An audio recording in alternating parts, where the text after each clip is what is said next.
I've made every auto body cavity painting mistake so you don't have to.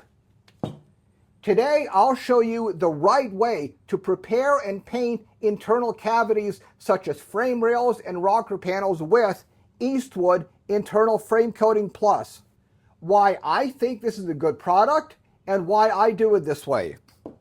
If you just want the step-by-step process, skip ahead to the painting chapter at this time index. If you want to see my mistakes, why the paint fails, and what I learned, stick around. I originally painted inside the frame rails with Rust Bullet moisture cured urethane using my pressure pot spray gun. This is a good product. This is a standard moisture cured urethane, really similar to Master Coat or Eastwood Platinum. However, I used totally the wrong technique. Painting inside a hidden cavity is not like painting an open panel. Gravity pulls everything to the bottom. Solvent has nowhere easy to evaporate. Airflow is terrible. And unless you do something explicit about it, you end up with all of the coating pooling and puddling at the bottom. Cavity is much worse than not enough because it can cure with solvent still trapped inside of it, which causes cracking and peeling. And that's exactly what I did wrong here. So let's take a look at these samples that I made to illustrate the problem. To understand the failure mode of moisture cured urethanes. These are just steel samples that I beat depression into to paint, and then look at how they dry when the coating is really, really thick. When the coating is thin, we get a really super firmly adhering film, works great. But when it's thick, we get this mess. This one, I saw it in half, and we can see exactly what's going on here. This is called solvent entrapment, where the film dries and it pulls in, and then it pulls away from the base, and then you're left with this cracking and hollow bits underneath. Mistake number 2, I used urethane reducer. Urethane reducer is designed to evaporate slowly and controllably and allow paint to flow and wet out on an open panel. But inside a cavity, slow solvent is a problem. The coating cures before the solvent has a chance to fully evaporate. That is called solvent entrapment, and that's exactly what happened here. For this kind of work inside a cavity, a fast-acting solvent like acetone makes a lot more sense. It flashes quickly, it reduces the time solvent is trapped, and it helps produce a thinner, more uniform film. So, mistakes 1 and 2 were really part of the same problem. Too much coating and too slow a solvent lead to cavity painting disaster. It took a huge amount of work to chip all the failed paint off the bottom of the frame rails. Eventually, I figured out what I did wrong, and I developed a technique that works with regular moisture-cured urethane that I used on the front crossmember here. The trick was twofold: using acetone as a solvent, and then immediately after spraying the paint, blasting the inner cavity with compressed air. The compressed air trick redistributes the coating, reatomizes puddles, moves material along the bottom of the cavity, and helps to drain excess paint. The internet often says that every single bit of rust must be removed before painting, but this isn't entirely true. It all depends on what kind of paint you're using. On exterior steel, I still totally prefer epoxy primer, but most automotive epoxy primers are designed for perfectly cleaned and sanded bare metal. But inside a hidden cavity, we need a coating that is tolerant of some firmly attached surface rust and less than perfectly prepared surfaces. And that's exactly what a moisture-cured urethane, or MCU, like Eastwood Internal Frame Coating Plus is designed for. What about the remaining rust? Rust forms when iron reacts with oxygen and moisture. Similar to this, if you cut off the reactants, you stop the chemical process. And that's basically what MCUs are designed to do. That doesn't mean you can paint over loose rust and expect a miracle. Heavy flaky rust is mechanically weak. It can hold water, salts, contaminants, and if it comes off, your coating is coming right off with it. But firmly attached surface rust does not keep spreading if it's fully sealed and isolated from moisture and oxygen. A product like Eastwood is extremely thin, so it wets the surface, creeps into seams, penetrates porous corrosion. But MCUs are not magic. They don't stick to oils, greases, waxes, or loose paint, and they can't turn flaky rust into good metal. The surface has to be solid and clean. So let's go ahead and prepare the surface to give the coating the best possible chance of adhering. Alkaline cleaning. Alkaline cleaning is the first step of when they chemical dip cars. It gets rid of oils, waxes, greases, and loose paint. So how do we do this? You want to get yourself some sort of industrial cleaner like Zep or whatever else your local hardware store has that's an industrial degreaser cleaner. Mix this up 10% or so, and then you need to find yourself a way of spraying that into the cavities.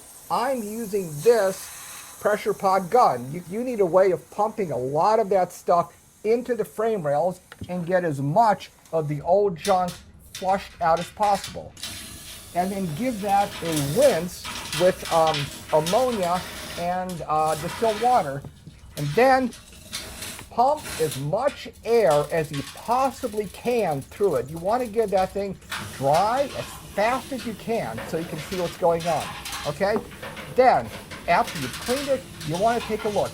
If you see a whole lot of extensive flaky rust, yeah, then unfortunately you probably have to follow up with a rust removal step. And if you're interested in that, go ahead and take a look at the linked video. If you only see light rust or tightly adhered rust, that's probably good enough for a good penetrating cavity moisture-cured urethane.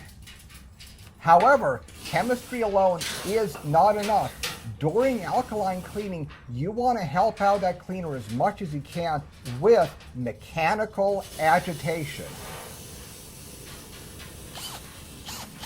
And that's where the spinning flail of death comes in. Here, we get medieval on that frame rail. The goal is to break up any dirt and crust and allow that cleaner to really penetrate and get underneath it and break away anything loose that could come off in the future. So let's go ahead and make this highly precise precision instrument. It's simply a length of steel cable where I heated and bent one end into a hook. This allowed it to really go around in that frame rail and then rub against the sides and then break anything loose really brutally. When it spins inside the cavity, it knocks off rust and scale like no other method I know. Is it elegant? Nope. Does it work? Absolutely. It looks ridiculous up until you see how much material you actually end up flushing out of those frame rails. So, you finished the alkaline rinse. Great. Now you're ready to rinse away the soap and detergent residues. First, start with a 75% distilled water, 25% hardware store ammonia rinse. We use ammonia because it fully evaporates, it raises the pH to prevent flash rusting, blast with compressed air to get rid of all of that bulk water in there. Rinse a few times with alcohol. The alcohol is fully miscible with water, so it displaces any moisture in there. The alcohol evaporates fully, blast again with compressed air. If you have any sort of fan, stick that in the frame rail and let it go for a while. Okay then, let's paint. The technique I'm going to show is based on the biggest lesson I learned from my rust bullet failure. MCUs don't like thick film. If the paint cools, it can trap solvent, and this can lead to failure. Immediately after shooting the Eastwood, insert a compressed air wand and blast it with compressed air. This helps to redistribute the film, prevent pools, and helps with draining. You can already see the paint creeping into the welded flanges and draining out of the seams and access hole. The wand itself is about 24 inches long, so think about where you want your access holes to be before you start spraying. One thing to keep in mind is that the spray pattern is roughly a 30-degree cone, so near the end of the stroke, you'll want to lay the wand down flat and swirl it around to get complete coverage.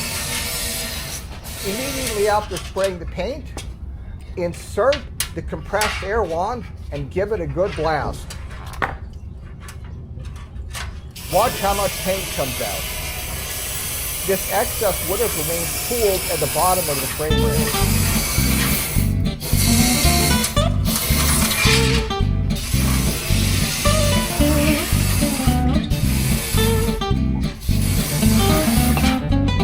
Okay, good.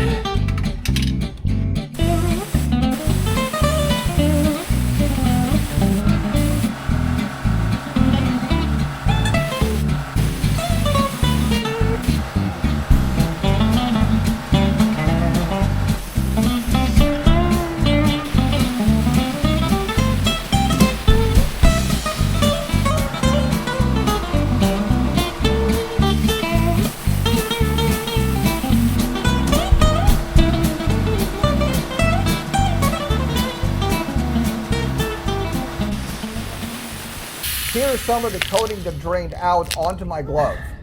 This is only about a minute after it came out of the frame rail, and it's already becoming extremely sticky. This suggests that the solvent flashes really quickly, which is exactly what you want inside a cavity where trapped solvent is the enemy. Okay, so we are on the other side, and let's go ahead and get that side cross member taken care of first.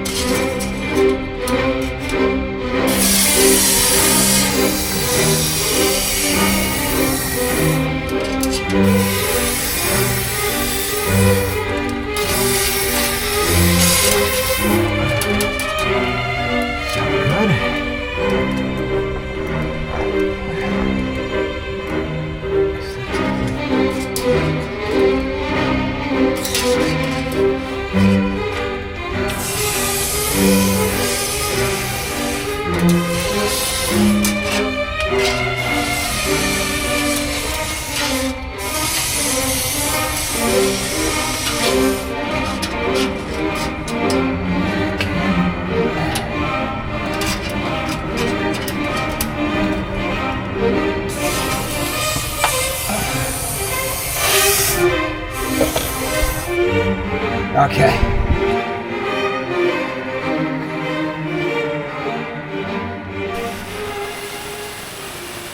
Okay then, let's look at the results. I didn't film painting the front frame rails, but here's a reenactment. We can clearly see how well the coating creeps into the seams and drains through tiny openings. It even found a tiny pinhole in one of my welds. The weld looked totally sealed from the outside, but the coating found a pinhole I didn't even know was there. Getting good borescope footage afterwards was really hard because the coating is black. I even bought a flexible bore light to try and light things up inside of there, but these images aren't the best, but they clearly show how the coating spread on all of the surfaces, crept into the corners, and dried into a thin uniform film rather than collecting in thick puddles on the bottom. These pictures were taken about a week after painting, so the coating should be mostly cured by this point. One really interesting observation is that after a week of curing, the coating is still flexible. I like that a lot. One of the well-known issues with other MCUs like POR 15 is that they cure extremely hard and can chip and flake away in large sheets. The Eastwood looks really flexible so far, so I'm guessing it's going to be really resistant to chipping, vibration, and flexing. Yes, you can reuse the wand, which is really good, and it looks like it fits standard aerosol cans, but you need to clean it out really well with acetone after you're done using it. And there we have it. Is this the best coating for every situation? No.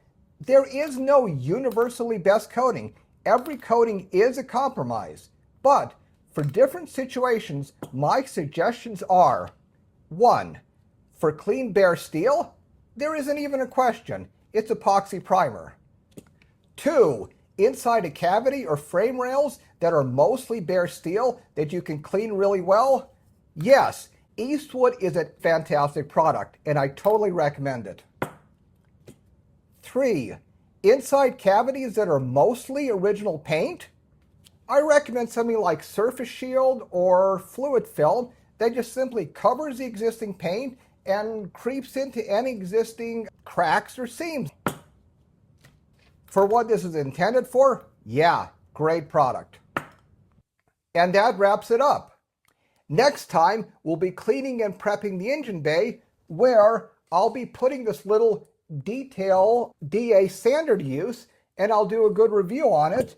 And we will finally be shooting some SPI epoxy primer in the engine bay.